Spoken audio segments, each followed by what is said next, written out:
আপনারা দেখছেন নিউজ তৎকাল 24। নমস্কার, নিউজ তৎকাল 24 এর পর্দায় আপনাদের সকলকে স্বাগত। আপনাদের সাথে আমি পল্লবী। দেখে নিন এখনকার সংবাদ শিরোনাম। সরস্বতী পূজায় ভক্তির সঙ্গে সমাজ সচেতনতার বার্তা, নজির গড়ল সাবরুম এমএমডি কলেজের ছাত্রছাত্রীরা। দক্ষিণ ত্রিপুরা নেশামুক্ত প্রিমিয়ার লিগের ফাইনাল 31শে জানুয়ারি।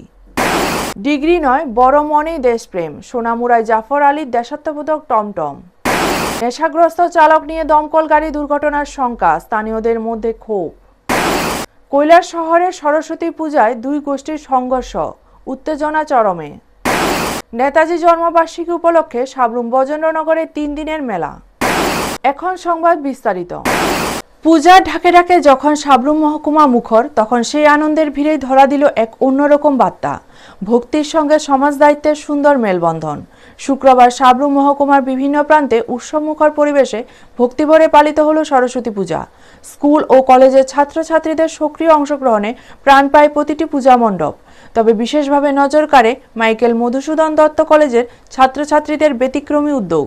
পূজার আনন্দকে তারা সীমাবদ্ধ রাখেনি শুধু আচার অনুষ্ঠানে, বরং সেই মঞ্চ থেকে সমাজ সচেতনতার বার্তা ছড়িয়ে দেন।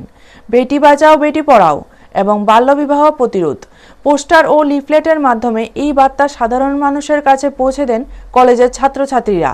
কলেজ প্রাঙ্গণে আয়োজিত এই সচেতনতা কর্মসূচিতে উপস্থিত ছিলেন কলেজের অধ্যক্ষ অনুপম গুহ এবং সাবরুম মহকুমার শাসক সুমন রক্ষিত। তাদের উপস্থিতিতে লিফলেট বিতরণ ও সংক্ষিপ্ত বার্তাদান কর্মসূচি আরও তাৎপর্যপূর্ণ হয়ে ওঠে। এই উদ্যোগ স্পষ্ট করে দেয়, ধর্মীয় উৎসব মানেই কেবল পূজা পার্বণ নয়, এটি সমাজের গুরুত্বপূর্ণ ইস্যুতে মানুষের ভাবনাকে নাড়া দেওয়ার এক শক্তিশালী মাধ্যমও বটে।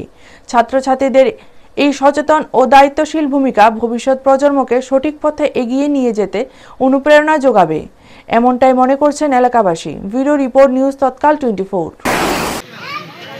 আজ আমরা বাগদেবীর আরাধনার পাশাপাশি এক বিশেষ কর্মসূচির আয়োজন করেছি, তা হলো বেটি বাঁচাও বেটি পড়াও। আমরা মেয়েদের সুরক্ষার এবং সঠিকভাবে বড় হওয়ার জন্য, তার পাশাপাশি ওর বাল্য বিবাহ রোধে আমরা বিভিন্ন ব্যবস্থা গ্রহণের আয়োজন করেছি। তার মধ্যে আমরা লিফলেট বিলি করছি এবং সবাইকে সচেতন থাকার জন্য আবেদন করছি। এবং এই হলো আমাদের মূল লক্ষ্য, সেটা হচ্ছে বাল্য বিবাহ মেয়েদের যাতে না হয়, কারণ ওর বিভিন্ন সমস্যা দেখা দিতে পারে ভবিষ্যতে। ধন্যবাদ। আগামী 31শে জানুয়ারি দক্ষিণ ত্রিপুরা জেলা প্রশাসনের উদ্যোগে অনুষ্ঠিত হতে চলছে সাউথ ত্রিপুরা নেশামুক্ত প্রিমিয়ার লিগ ফুটবল টুর্নামেন্টের ফাইনাল খেলা ও সমাপ্তি অনুষ্ঠান। এদিন বিকাল 2টায় বিলোনিয়া বিদ্যাপীঠ মাঠে ফাইনাল খেলায় মুখোমুখি হবে ঋষমুখ স্টার 11 বনাম সাতচান শার্ক। দীর্ঘ প্রায় 2 মাস ধরে চলা এই টুর্নামেন্টের সমাপ্তি অনুষ্ঠানে উপস্থিত থাকবেন রাজ্যের মুখ্যমন্ত্রী অধ্যাপক ডক্টর মানিক সাহা। উল্লেখ্য, গত 11ই ডিসেম্বর 2025 বিলোনিয়া বিকেআই সিনথেটিক ফুটবল মাঠে এই টুর্নামেন্টের উদ্বোধন করেছিলেন রাজ্যের যুব ও ক্রীড়া দপ্তরের মন্ত্রী টিঙ্কু রায়।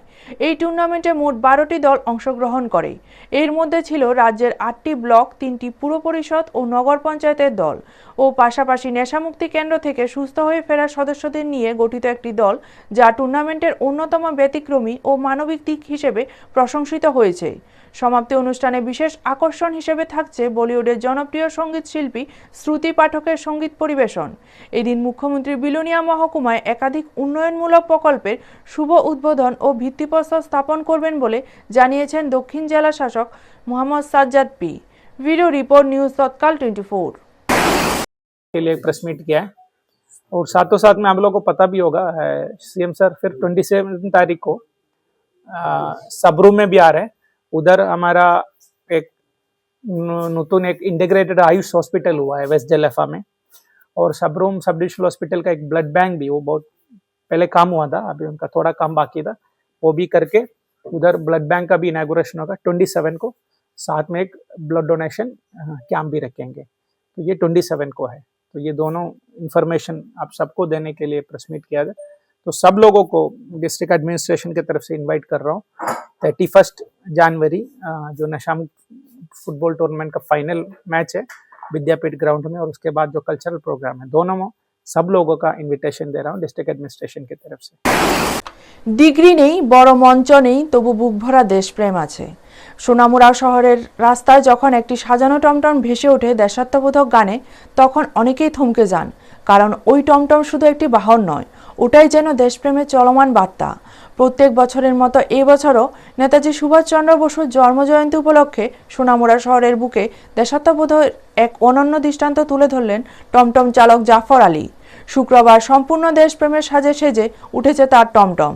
জাতীয় পতাকা, স্বাধীনতা সংগ্রামী বীরদের ছবি আর দেশাত্মবোধক গান সব মিলিয়ে শহরের রাস্তায় যেন অন্য এক আবহ। দেশের প্রতি অগাধ ভালোবাসা এবং দেশমাতৃকার প্রতি গভীর টানই জাফর আলীর জীবনের মূল প্রেরণা। সেই টান থেকেই প্রতি বছর নেতাজির জন্মজয়ন্তী, প্রজাতন্ত্র দিবস ও স্বাধীনতা দিবসে তিনি নিজের টমটমকে দেশপ্রেমের রঙে সাজিয়ে তোলেন। এই ব্যতিক্রমী উদ্যোগ দেখতে ও কুর্নিশ জানাতে রাস্তায় ভিড় করছেন সচেতন সোনামুড়াবাসী। প্রতিদিন টমটম চালিয়ে বড়জোর 500 টাকা রোজগার হয় জাফর আলীর। অথচ শুধু এই বছরই নেতাজির জন্মদিন ও প্রজাতন্ত্র দিবস উপলক্ষে টমটম সাজাতে তার খরচ হয়েছে প্রায় 7 থেকে 8,000 টাকা। তবু কোনো আক্ষেপ নেই তার চোখে মুখে। মাইক বেঁধে শহর জুড়ে ঘুরে ঘুরে জাফর আলী শোনান দেশাত্মবোধক গান। সবচেয়ে উল্লেখযোগ্য বিষয় হলো, এই 3টি জাতীয় উৎসবের দিনে তার টমটমে যাত্রী উঠলেও 1 টাকাও ভাড়া নেন না তিনি। জাফর আলীর কথায় লেখাপড়া না জানলেও লোকমুখে শোনা কথা আর সিনেমা দেখেই তিনি জেনেছেন দেশের স্বাধীনতা সংগ্রাম ও বীর শহীদদের আত্মত্যাগের ইতিহাস। সেখান থেকেই জন্ম নিয়েছে তার এই নেশা। Video report, news Tatkal 24। শ্রীন Akter, সোনামুড়ার একজন কালচারাল অ্যাক্টিভিটিস। অ্যাকচুয়ালি বলার বিষয় হচ্ছে যে জাফর আলী উনি টমটম চালক। উনি প্রত্যেক বছর 15ই আগস্ট, 23শে জানুয়ারি, 26শে জানুয়ারি উনার টমটমে বিনা ভাড়ায় প্যাসেঞ্জারকে পরিষেবা দিয়ে থাকে। উনার যে টমটমের একটা খরচ আছে, উনি যে ব্যানারগুলো লাগিয়ে রেখেছেন, এটার একটা আলাদা খরচ আছে। এইটা উনি নিজ খরচে বহন করে এই দিনটিকে, এই দিনগুলো, তিনটা যে দিন আছে, এটাকে উদযাপন করে থাকে। আমি ছোটোবেলাতে সিনেমা দেখেছিলাম, যে সিনেমার মধ্যে ভারতের ইতিহাস কিছু পেয়েছিলাম। সেই ইতিহাসগুলো কান্তি, কর্মা, ভটার যে ছবিগুলো আছে, এই ব্রিটিশ যে ভারতীয়রা যেভাবে নির্যাতন করে, এই ছবিগুলোর মধ্যে আমি দেখেছি। তার দেখার সাথে আমার কাছে এগুলো মনের মধ্যে খুব কষ্ট লাগছে যে এই দেশ স্বাধীন করতে যে এত নির্যাতিত হয়েছিল। এই জন্যে আজকে সারা ভারতবর্ষের মানুষকে আমি শ্রদ্ধা জানাই যে 23শে জানুয়ারি, 26শে জানুয়ারি, 15ই আগস্ট ভালোভাবে যাতে আমি যেভাবে করছি এভাবে যাতে সবাই করে, সবার কাছে আমার মিনতি আবেদন জানাচ্ছি। বিশালগড় বিধানসভার নবীননগরে একটি অগ্নিকাণ্ডের ঘটনা ঘটে। খবর পেয়ে বিশালগড় দমকল দপ্তর সঙ্গে সঙ্গে ঘটনাস্থলে পৌঁছানোর চেষ্টা করে। তবে তখন তাদের নিজস্ব গাড়ি ব্যস্ত থাকায় দূরবর্তী বিশ্রামগঞ্জ দমকল দপ্তর থেকে সাহায্যের জন্য একটি গাড়ি পাঠানো হয়। দুর্ভাগ্যবশত সেই গাড়ির চালক কর্তব্যরত অবস্থায় নেশার প্রভাবে ছিলেন। ফলে গাড়িটি গন্তব্যে পৌঁছার আগেই নিয়ন্ত্রণ হারিয়ে দুর্ঘটনার শিকার হয়। এই ঘটনায় স্থানীয় জনগণ বেশ ক্ষুব্ধ হন, কারণ জরুরি সময়ে দমকলের কাছে এই ধরনের ঘটনা বড় ধরনের ঝুঁকি তৈরি করে। পরবর্তীতে বিশালগড় দমকলের নিজস্ব দল ঘটনাস্থলে এসে আগুন নিয়ন্ত্রণে আনে। দুর্ঘটনার পরে বেসরকারি একজন চালকের সহায়তায় বিশ্রামগঞ্জ দমকল দপ্তরের গাড়িটি নিরাপদে তাদের অফিসে ফেরত পাঠানো হয়। স্থানীয়রা এই ঘটনা নিয়ে দমকল দপ্তরের নৈতিক দায়িত্ব ও সতর্কতার প্রয়োজনীয়তা নিয়ে প্রশ্ন তুলছেন। Video report, news Tatkal 24। Driver কোন গাড়িটা লিয়া হ্যাঁ কল হইছে কোন মানে আটকাইছো কোন গাড়িটা লিয়া গাড়িটা আটকাইছে কে রে তুমি ড্রিঙ্ক করছো নি আরে বাবা বাবা হেল্প করছ তুমি এমনি একটা ইমার্জেন্সি গাড়ি ঘুরাইতার না, মানে ড্রিঙ্ক করে দিছো পুরা লাগা ফুটি তো বড় গাড়ি কোন গাড়ি বাবা বড় গাড়ি যা গাড়িটা কোন গাড়ি বিশামঞ্জ রেলের কোন হ্যাঁ কোন কলছে কৈলাসহরের কাতালদিঘির পার এলাকার সরস্বতী পূজার বিকালে হঠাৎ রণক্ষেত্রের রূপ নেয়। শহরে দুই রাজনৈতিক গোষ্ঠীর মধ্যে সংঘর্ষ ছড়ায়। এতে গুরুতর আহত হন কৈলাসহর বিজেপি মণ্ডল সভাপতি প্রীতম ঘোষ। যুব মোর্চার জেলা সভাপতি অরূপ ধরের বাড়ি ভাঙচুরের শিকার হয় এবং কাতাল দিঘির পাড়ের শাসক দলের অঘোষিত কার্যালয়ে অগ্নিসংযোগের চেষ্টা করা হয়। পুলিশ ও কেন্দ্রীয় বাহিনী পরিস্থিতি নিয়ন্ত্রণে আনতে শূন্যে গুলি এবং লাঠিচার্জ করে। ঘটনাস্থলে উপস্থিত ছিলেন জেলা পুলিশ সুপার সুধাম্বিকা আর, মহকুমা আধিকারিক রাগুল এ এবং কৈলাসহর থানার ওসি তাপস মালাকার। পরিস্থিতি বর্তমানে শান্ত আছে, তবে এলাকায় উত্তেজনা কমেনি। Bureau report, news Tatkal 24। अभी सिचुएशन क्या है? अभी के लिए सिचुएशन ठीक है। यहाँ पे मतलब यहाँ पे जो प्रॉब्लम हुआ था we had to take actions according to that, so we have done everything following the procedure and we also request, मैं सबको यही निवेदन करना चाह रहा हूँ कि यहाँ पे आज तो पूजा का दिन भी है और यहाँ पे अगर प्रॉब्लम एस्केलेट होता है तो फिर उसके हिसाब से हमें एक्शन भी लेना पड़ेगा। तो इस साइड पे प्रॉब्लम मतलब अभी तो हम चाह रहे हैं कि इस साइड पे थोड़ा कोई भी नहीं आए इस साइड में, और इसके आगे हम फोर्स भी मंगवाया है। इसके आगे जो भी होगा उसके हिसाब से हम एक्शन भी लेंगे। 23 জানুয়ারি নেতাজি সুভাষচন্দ্র বসুর জন্মবার্ষিকী উপলক্ষে সাবরুমের বজেন্দ্রনগর স্কুল মাঠে শুরু হলো 3 দিন ব্যাপী বর্ণাঢ্য মেলা। মেলার মূল উদ্দেশ্য ছিল নেতাজির দেশপ্রেম, আত্মত্যাগ এবং আদর্শ নতুন প্রজন্মের কাছে তুলে ধরা। মেলার শুভ উদ্বোধন করেন মন্ত্রী শুক্লাচরণ নোয়াতিয়া।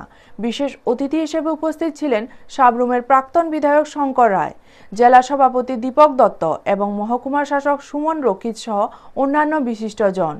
আলোচনায় বক্তারা উল্লেখ করেন, নেতাজি ছিলেন আপসহীন স্বাধীনতার প্রতীক এবং তার আদর্শ আজও সমাজকে অনুপ্রাণিত করে। মেলায় সাংস্কৃতিক অনুষ্ঠান, আলোচনা সভা ও বিভিন্ন স্টলের মাধ্যমে দেশাত্মবোধক ও ঐতিহ্য চেতনা ছড়িয়ে দেওয়ার চেষ্টা করা হয়েছে। স্থানীয় মানুষদের স্বতঃস্ফূর্ত অংশগ্রহণ মেলাকে আরও উৎসবমুখর করে তুলেছে। Bureau report, news Tatkal 24। ৭৭ বৎসর আমাদের ভারতবর্ষ আজকে স্বাধীন হিসাবে আমরা সকলেই বসবাস করছি। আজকে সারা পৃথিবীর সঙ্গে যদি তুলনা করে বা সারা ওয়ার্ল্ডের সঙ্গে যদি আমরা আজকে তুলনা করি, আজকে আমাদের ভারত একটা মহান ভারত হিসাবে অন্যান্য দেশের সঙ্গে বিভিন্ন দিক দিয়ে যদি তুলনা করে আমাদের ভারত আজকে দিনে দাঁড়িয়ে একটা শক্তিশালী ভারত গঠন হয়েছে। সেটা আমার পূর্ব বক্তারা বলার চেষ্টা করেছে। আজকে আমরা যার বলিদানে, যাদের অবদানে, যাদের সংগ্রামে আজকে আমরা স্বাধীন হিসাবে আমরা বসবাস করছি, স্বাধীনতা পেয়েছি। নেতাজি সুভাষচন্দ্র বসুর উনি মাত্র 48 বছর বয়সে উনি মৃত্যু হয়েছে বলে এখনো সকলের কিভাবে মৃত্যু হয়েছে, কোথায় হয়েছে, সেটা সকলের কাছে সেটা অজানা। এখনকার মতো সংবাদ এই পর্যন্ত। পরবর্তী সংবাদের জন্য চোখ রাখুন নিউজ তৎকাল 24 এর পর্দায়। আপনারা দেখছেন নিউজ তৎকাল 24।